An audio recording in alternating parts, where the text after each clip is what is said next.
So I know that many of you guys are interested about learning about Social Security, SSI, and SSDI. Well, in today's video, we are covering the most up-to-date and reliable stimulus check information, Social Security news, SSI information, as well as stimulus check benefits. But first, I want to say thank you everyone for your support. But first, I want to say that I'll be sending out a free $60 Amazon gift card this week. Now, if you want to claim and get this Amazon gift card, then all you have to do is subscribe to the channel and continue watching this video. Because near the end, I'll be giving away the secret code for you to redeem this free $60 Amazon gift card. And to redeem it, all you have to do is enter the code when you check out on Amazon. So folks, I always do my very best in providing you guys with the most up-to-date and reliable stimulus check information. I know how important stimulus checks are, and so it's important for President Biden to send out more stimulus payments. If you guys agree, then continue watching this video. Now, we all know the US economy has closed out 2022 in much of the same condition as it was in 2021, with inflation high and stimulus checks needed. Well, the good news is that Social Security is not in trouble yet, because many top economists are still worried about Social Security monthly benefits. There's something that they can do. Folks, this year's significant relief for millions of seniors and retirees, inflation hit pocketbooks is on the way. First of all, everybody, an 8.7% cost of living adjustment is about to go into effect. There hasn't been a COLA that high since 1981. And according to economists, Social Security's biggest increase in decades has some serious problems. First of all, the Social Security Administration implemented automatic annual COLAs in 1975. Just in an attempt to help solve the major issues. Social Security benefits were being eroded by inflation, but some say that the automatic annual COLAs have helped in the past, but it doesn't actually solve the issue. It's because the increases are not enough and don't come soon enough. Social Security's COLAs are calculated using an inflation metric called the Consumer Price Index for urban wage earners and clerical workers. So this is especially concerning because seniors spend much more on that healthcare system than younger individuals do. And so everybody, what this means for you is that the way that COLAs are calculated complicates the situation even more. Specifically, the average CPI for the third quarter of the current year is compared against the average CPI in the same quarter of last year. What this means in simple terms is that the Senior Citizens League analyzed how effective this year's COLA was in helping seniors. So guys, this organization determined by the end of November that the average Social Security recipient's monthly benefit fell 50% short of keeping pace with inflation. Do you guys think that's true? Tell me in the comments. Is inflation hurting your pocketbooks? Because so far last year, there hasn't been a single month where the 5.9% COLA was enough to offset the impact of inflation. We do know that what's especially concerning is that the Senior Citizens League conducted a survey that found inflation to be pushing more older Americans into poverty. A third of the survey recipients said that they have applied for food stamps or visited food pantry over the previous 12 months, compared to 2022 and 2023. So while inflation, everybody, does appear to be moderating somewhat, it could remain high over the next term. A recent survey found that 50% of retirees don't even think that COLA will be enough.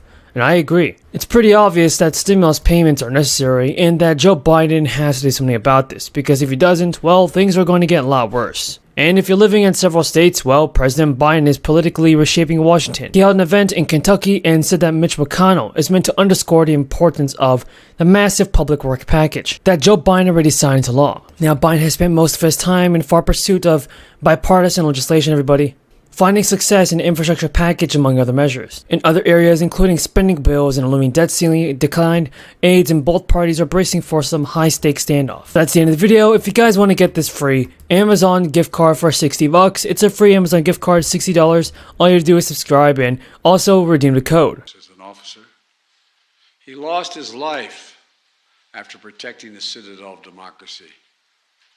We're joined by his family today, whom my wife Jill and I met when we paid our respects at the Capitol Rotunda 2 years ago. I know you're proud of the honor being bestowed on Brian, but I also know this difficult moment because it brings back everything as if it happened this very day. But thank you for being here. And thank you for letting us remember Brian.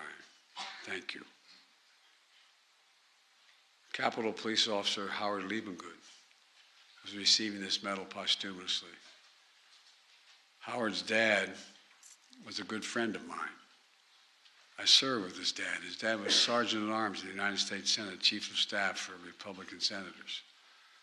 We were genuinely friends.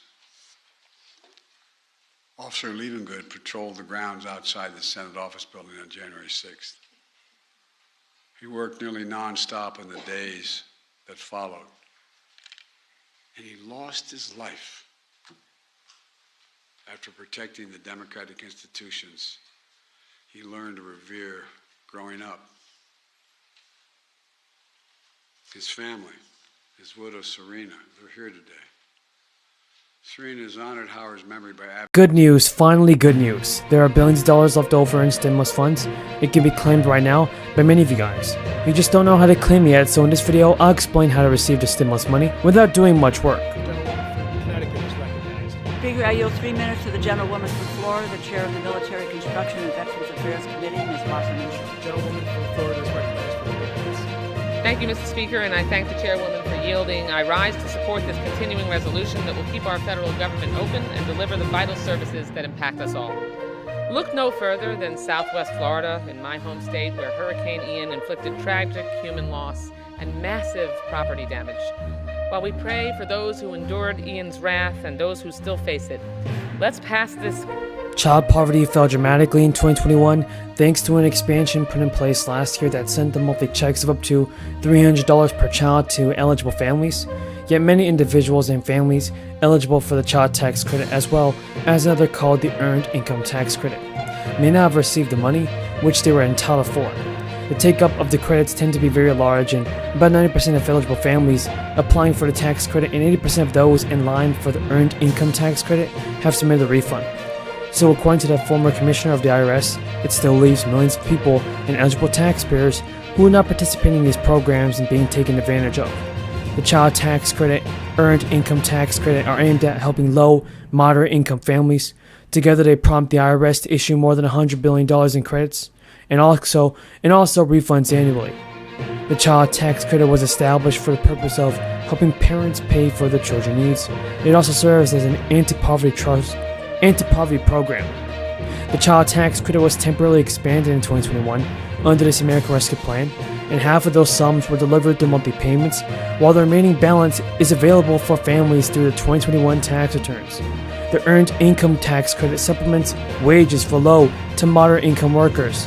It was also expanded under American Rescue Plans. In particular, it raised income limits, brought the maximum credit for workers without children to about $1,500, that's up from $560, and made it so workers ages 19 to 24 and 65 and up could qualify. Almost 11 million workers without children will receive this newly eligible credit. Recent data from the U.S. Census Bureau found the expanded child tax credit helped reduce child poverty by more than 40% everybody, and that's good. It even has the American